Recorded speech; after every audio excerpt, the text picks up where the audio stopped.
अस्सलाम वालेकुम dear students, कैसे हैं आप सब। My name is Rayan Malik and I am here to teach you physics class 9th. In this lecture, we are going to study a topic of chapter number 5, which is the force of gravitation. So let's start our lecture. First lecture में मैंने आपसे question किया था कि क्या आपने कभी सोचा है कि इस इतने बड़े यूनिवर्स में एक प्लैनेट अर्थ सन के अराउंड रिवॉल्व कर रहा है, इसी तरह से एक मून अर्थ के अराउंड रिवॉल्व कर रहा है, तो वो कौन सी फोर्सेस हैं जो इन प्लैनेट्स को रिवॉल्व करवा रही हैं। इसी तरह से एक एप्पल हमेशा वर्टिकली डाउनवर्ड ही क्यों फॉल करता है, ये अपवर्ड क्यों नहीं जाता। सो आइजैक न्यूटन एक साइंटिस्ट का नेम है जो 1665 की एक शाम को एक दरख्त के नीचे बैठा था और वो ये सोच रहा था कि ये कौन सी फोर्सेस हैं जो कि इन प्लैनेट्स को रिवॉल्व करवा रही हैं। और वो भी सोच ही रहा था कि इतने में दरख्त से एक एप्पल नीचे को गिरा। तो फिर उसने ये सोचा कि ये कौन सी फोर्स है जिसकी वजह से ये एप्पल डाउनवर्ड फॉल कर रहा है। ऑब्वियसली हम ये जानते हैं कि इस दुनिया में कोई भी ऑब्जेक्ट बगैर फोर्स के मूव नहीं कर सकता। तो अगर ये एप्पल डाउनवर्ड फॉल कर रहा है तो दैट्स मीन कि यहां पर भी कोई ना कोई ऐसी फोर्स मौजूद है जो कि इसको डाउनवर्ड फॉल करवा रही है। तो यहां से उसके माइंड में एक आइडिया आया ग्रेविटी का, कि उसने कहा कि हर एक ऑब्जेक्ट जो है वो दूसरे ऑब्जेक्ट पर एक फोर्स एक्सर्ट कर रहा है और हर दो ऑब्जेक्ट्स के दरमियान एक फोर्स ऑफ अट्रैक्शन मौजूद है जिसे हम कहते हैं फोर्स ऑफ ग्रेविटेशन। अब फिर जब उसने देखा कि एप्पल नीचे गिरने में जो फोर्स मौजूद है यहां पर जो उसको अट्रैक्ट कर रही है, यही फोर्स मौजूद है प्लैनेट्स के दरमियान भी, जो कि उन प्लैनेट्स को रिवॉल्व करवा रही है या फिर वो एक दूसरे के साथ अट्रैक्ट की हुई है। तो यहां से फिर उसने ये कंक्लूड कर लिया कि every body attracts every other body with a force and that force is called force of gravitation. So first of all हम state करते हैं law of gravitation को, that every body in the universe attracts every other body with a force which is directly proportional to the product of their masses and inversely proportional to the square of the distance between their centers. And this is Newton's law of universal gravitation. So he says that every body attracts every other body with a force, कि हर body जो है वो एक दूसरे body को attract करती है एक फोर्स के साथ, और ये फोर्स जो है ये डायरेक्टली प्रोपोर्शन है to the product of their masses, कि आपके पास जो भी दो ऑब्जेक्ट्स हैं उनके मैसेस का अगर आप प्रोडक्ट करें तो ये फोर्स उनके डायरेक्टली प्रोपोर्शन है, and inversely proportion to the square of the distance between their centres, और ये इनवर्सली प्रोपोर्शन है डिस्टेंस के स्क्वायर के, और वो डिस्टेंस जो कि आप उन दोनों मैसेस के सेंटर से ले रहे हैं। सो यहां पर आपको ये लॉ ऑफ ग्रेविटेशन क्लियर नहीं हुआ होगा, तो इसको फर्दर अंडरस्टैंड करते हैं व्हाइट बोर्ड पर। Now to understand law of gravitation, consider we have two masses. So let's suppose कि मेरे पास एक मास है m1, so this is mass m1, और एक मास है मेरे पास m2। तो m1 जो है वो फोर्स एक्सर्ट कर रहा है m2 पर,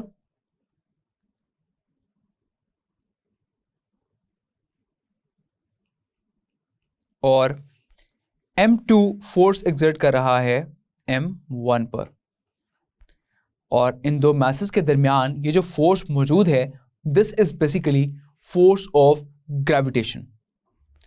और हमें स्टार्ट में कहा गया था कि attracts every other body with a force which is directly proportion to the product of their masses. तो ये फोर्स जो है ये डायरेक्टली प्रोपोर्शन होगी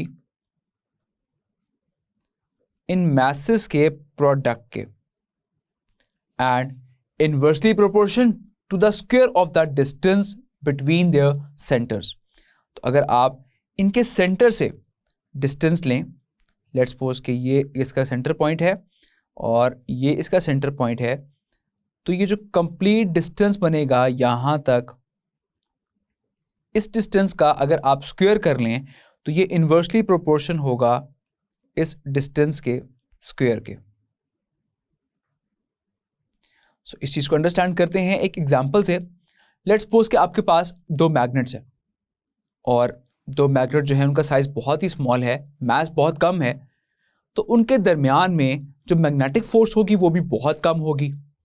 अब आप उस मैग्नेट का साइज बढ़ा लें, दैट मीन्स मास बढ़ा लें। अगर आप मास बढ़ा लेंगे तो उनके दरमियान मौजूद फोर्स ऑफ ग्रेविटेशन भी बढ़ जाएगी। सो मास इंक्रीज करने से फोर्स ऑफ ग्रेविटेशन इंक्रीज हो रही है। So I can say that F is directly proportion to m1 m2। Mass जितना बढ़ता जाएगा फोर्स ऑफ ग्रेविटेशन भी उतनी ज्यादा बढ़ती जाएगी। अब आप लेट्स सपोज कि उन मैग्नेट्स को करीब लेकर आ जाए तो वहां पर फोर्स ऑफ ग्रेविटेशन और बढ़ जाएगी, जो फोर्स ऑफ अट्रैक्शन होगी वो और बढ़ जाएगी। अब आप उन मैग्नेट्स को और करीब लेकर आ जाएं तो उनके दरमियान मौजूद फोर्स ऑफ अट्रैक्शन और बढ़ जाएगी। तो डिस्टेंस कम हुआ और फोर्स बढ़ गई। अब आप उन मैग्नेट्स को दूर लेकर चले जाएं तो उनके दरमियान जो फोर्स ऑफ अट्रैक्शन है वो कम हो जाएगी। डिस्टेंस इंक्रीज हुआ तो फोर्स ऑफ ग्रेविटेशन कम हो गई। सो दैट मीन्स कि ये दोनों आपस में इनवर्सली प्रोपोर्शन है कि डिस्टेंस बढ़ रहा है तो फोर्स कम हो रही है। तो डिस्टेंस बढ़ने से दो ऑब्जेक्ट्स के दरमियान जो फोर्स ऑफ ग्रेविटेशन है वो भी कम हो जाती है। So that's why F is inversely proportion to 1/d²। So d² that means कि अगर आप डिस्टेंस का स्क्वायर कर लें तो उतने फैक्टर्स जो है वहां पर फोर्स कम हो जाती है डिस्टेंस को इंक्रीज करने से। अब अगर मैं इन दोनों इक्वेशंस को कंबाइन कर दूं तो ये इक्वल हो जाएगा F is directly proportion to m1 m2 over d²। और आप जानते हैं कि जब भी प्रोपोर्शनलिटी हम खत्म करते हैं तो एक कांस्टेंट आता है g। So F is equals to g m1 m2 over d²। So now this is the formula कि जिसके थ्रू आप force of gravitation find out कर सकते हैं। सो m1 m2 और d ये तो आपको क्लियर हो गया। Now what is g? g is the constant of proportionality जिसको हम कहते हैं यूनिवर्सल कांस्टेंट ऑफ ग्रेविटेशन और इसकी वैल्यू होती है 6.673 into 10⁻⁻11 न्यूटन मीटर स्क्वायर पर किलोग्राम स्क्वायर। ये वैल्यू बहुत ही स्मॉल है और ये आपको याद होनी चाहिए बिकॉज बहुत से न्यूमेरिकल्स में ये वैल्यू आपको गिवन नहीं होगी जो कि आपने खुद से वहां पर पुट करनी है। तो ये वैल्यू आपको याद होनी चाहिए ग्रेविटेशन कांस्टेंट की, which is 6.673 into 10⁻⁻11 newton metre square पर किलोग्राम स्क्वायर। अब आप सोच रहे होंगे कि अगर दो ऑब्जेक्ट्स के दरमियान में फोर्स ऑफ अट्रैक्शन मौजूद है which is called force of gravitation, तो फिर नॉर्मली आम लाइफ में दो बॉडीज आपस में अट्रैक्ट क्यों नहीं हो रही होती। लेट्स सपोज कि मेरी बॉडी का एक मास है और इस रोस्ट्रम का भी एक मास है, तो ये आपस में अट्रैक्ट क्यों नहीं हो रहे कि मैं इस रोस्ट्रम को अपनी तरफ अट्रैक्ट क्यों नहीं कर पा रहा या फिर ये रोस्ट्रम मुझे अपनी तरफ अट्रैक्ट क्यों नहीं कर पा रहा। बिकॉज इन दो ऑब्जेक्ट के दरमियान जो फोर्स ऑफ ग्रेविटेशन है वो बहुत ही कम है। As the force of gravitation depends on the product of the masses, तो क्योंकि इनका मास ही बहुत कम है सो दैट्स व्हाई इनके दरमियान मौजूद जो फोर्स ऑफ ग्रेविटेशन है वो भी बहुत कम है। अगर हम बात करें अर्थ की जो कि बहुत बड़ी है, जिसका मास बहुत ज्यादा है, तो उसके मास ज्यादा होने की वजह से वहां पर जो फोर्स ऑफ ग्रेविटेशन है वो इतनी ज्यादा होती है कि वो उन प्लैनेट्स को अट्रैक्ट किए हुए है और वो फोर्स ऑफ ग्रेविटेशन उन प्लैनेट्स को फिर एक खास ऑर्बिट में मूव करवा रही है। सो आई होप यहां पर आपको ये कंसेप्ट क्लियर हो गया होगा कि नॉर्मली आपको फोर्स ऑफ ग्रेविटेशन फील क्यों नहीं होती। अब हम बात करते हैं वेट की। तो अर्थ पर एक पर्सन का या किसी भी ऑब्जेक्ट का जो वेट है वो भी उस फोर्स ऑफ ग्रेविटेशन की वजह से ही है।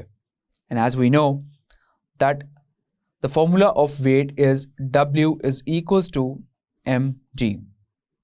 So एक ऑब्जेक्ट का मास होता है, अब जब उस पर ग्रेविटी एक्ट कर रही है तो तब उसका वेट बन जाता है. तो अर्थ पर जो वेट है किसी भी ऑब्जेक्ट का वो डिपेंड कर रहा है उस फोर्स ऑफ ग्रेविटेशन पर. क्लियर?